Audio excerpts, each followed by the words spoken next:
The state has closed its case against organisers of the hashtag Total Shutdown protests.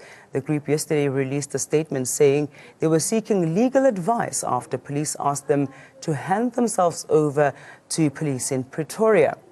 They were apparently accused of violating their permit, intimidating the president, and violence at the union buildings. The charges relate to their campaign at the official seat of government last Wednesday, demanding that the president receives their petition. The women held nationwide protests to highlight the high rate of femicide and other challenges facing women. Now, for more on this, we are joined on the line by hashtag Total Shutdown organizer Loyiso Saliso.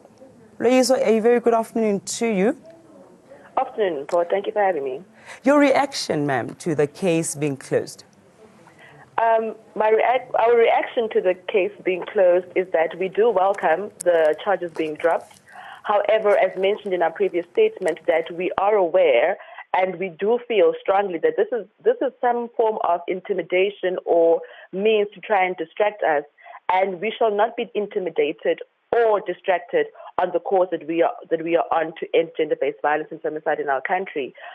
We were willing to follow proper procedures. We were also willing to abide by the law, but we are glad that it's actually gotten to a point whereby we've settled it, and the police commissioner has put a statement saying that the charges have been dropped. The charges have also been officially dropped with those who were handed the warrants of arrest as well. So, Lucy, do you know then what some of the charges are? We understand that the organization did violate terms of the permit that was granted in terms of the march. Okay, what they told us is that the charges are the violating of a permit, and we believe that it actually has to do with the changing of the route. That the route that we took, we were not supposed to take it.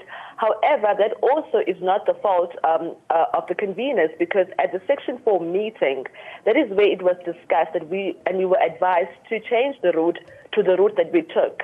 So even there, it is not the movement's fault that we took that route. We were advised and agreed in a Section 4 meeting that we shall take that route.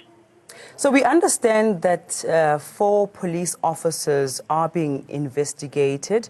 Can you just tell us about it? We don't really have much information on that, but we've just been made aware that there are some police officers who are being investigated, because the management of SAPS did say that they were not aware of this document. Even calls to the Sunnyside police station trying to find out who laid the charges, where is the documentation. The police at the police station were not aware of these cases being opened against us. So that's why we really strongly feel that there's some kind of foul play, and it's some kind of tricks and tactics to delay us or intimidate us, but we shall not be intimidated. So what more beyond the state dropping its case would you like to see? What more? Well, we currently do acknowledge, right, that the presidency has taken the necessary steps to address the demand, our very first demand, for driving a multi-stakeholder process to host a national gender summit as we had requested.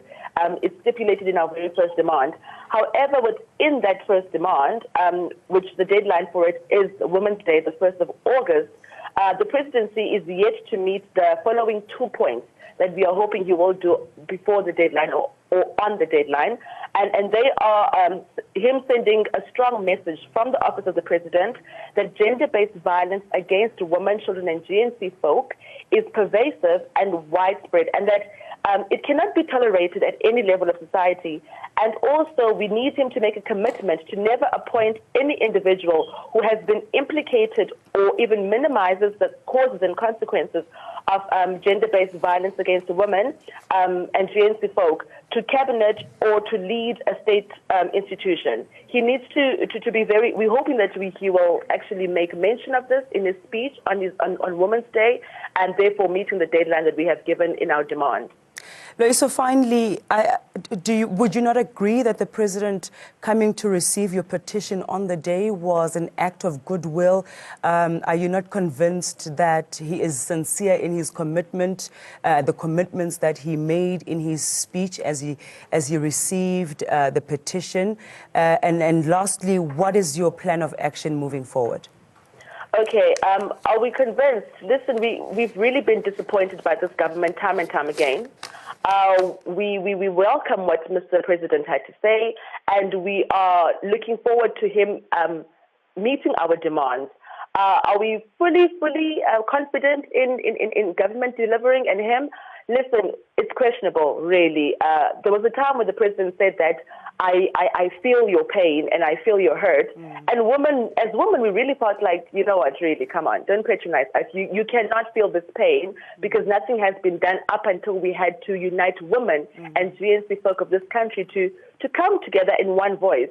And even then, we had to demand and stay there and put our bodies on the line for him to come and deceive us. You know, the disrespect that came from that as well, which we did not appreciate. We would have loved him to just really show by his actions that he means what he said. But we are hoping and we are willing to work together with the presidency in ensuring that the demands are met and implementation, which is the most critical thing, is also followed through. Moving forward, we're working as a movement together with NGOs we have partnered with. We're currently planning what we have to do with the summit, what we want the outcome of the summit to be. We are having various meetings. We are engaging not only as national, but we're engaging our provincial task teams as well to be part of the process. We're looking forward to the gender summit. And yes, we're also working on our demands as well on grassroots level.